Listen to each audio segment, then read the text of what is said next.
All right, now we got the big Premier League game of the week. Manchester City against Chelsea. I'll be honest, this one was a little bit of a snooze fest. I kind of figured City it would winning be. 1-0. Honestly, I figured it would be. Like, I almost predicted a 1-0. And yeah, I mean, even in the first half, Pep going out there with some different tactics, different formations, and it could tell the players weren't quite into it Yeah. from their performances. He made a couple halftime substitutions to kind of get back into that more natural formation, and then it showed. City obviously started dominating after that, but neither of them looked very good. I will say that. No, and on top of that, just to make things worse, you get for Chelsea, I mean, their injury problems are already bad enough, but you got Raheem Sterling going off in the second minute, and then Christian Pulisic going off in the 22nd. There's two of your best players out of already 8 on the bench. Huge It's blow. hard for them to do anything at this point. That's a huge blow. I mean, and then you can't blame poor manager Graham Potter there at Chelsea. I mean, what do you do? He can't do nothing about injuries. He's only been there a short time. I know some are already asking for his head, but the poor guy can't catch a break. He's got all these injuries, can't get the players he even wants to play out there. And then we'll see if he can bring some of the players he wants in this transfer window. They've brought in a couple youngsters already, Badiashile and Fofana. We'll see what else they can get.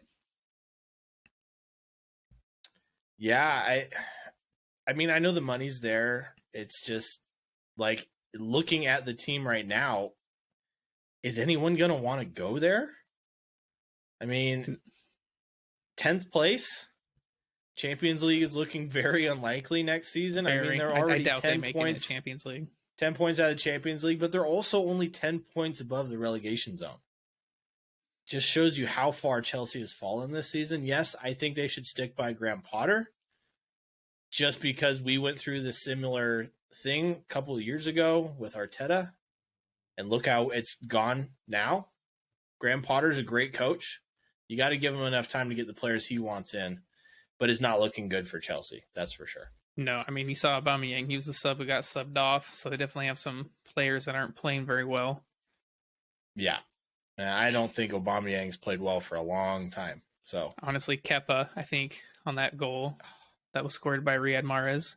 That was, I thought he could have got it. It was like one of those slow rollers that goes by in slow motion.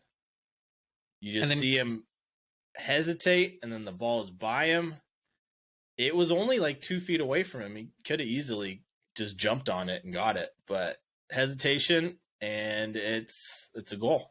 And it wasn't just Kepa's fault. I mean, Cucurella on that play too. He saw Mahrez. You see him look over his shoulder, and he sees him, and then Mahrez he wanted the ball more, got in front of him, and was able to get on the end of it. And credit to Pep Guardiola, made a couple changes, brought on Jack Grealish, brought on Riyad Mahrez, and Jack Grealish passes it to Riyad Mahrez for the goal, and they win 1-0. Yeah, and arguably the biggest impact sub for Manchester City, Rico Lewis coming on at halftime for Cancelo. Guy's only 18, but he changed the entire flow of the game right off the bat. I mean, and then credit to Rico Lewis, man. He's been playing under Pep now for quite a few years. So, I mean, he knows how Pep wants to play. And so, obviously, that gets passed on down to the youth level. And so, it's showing now in getting some first team appearances.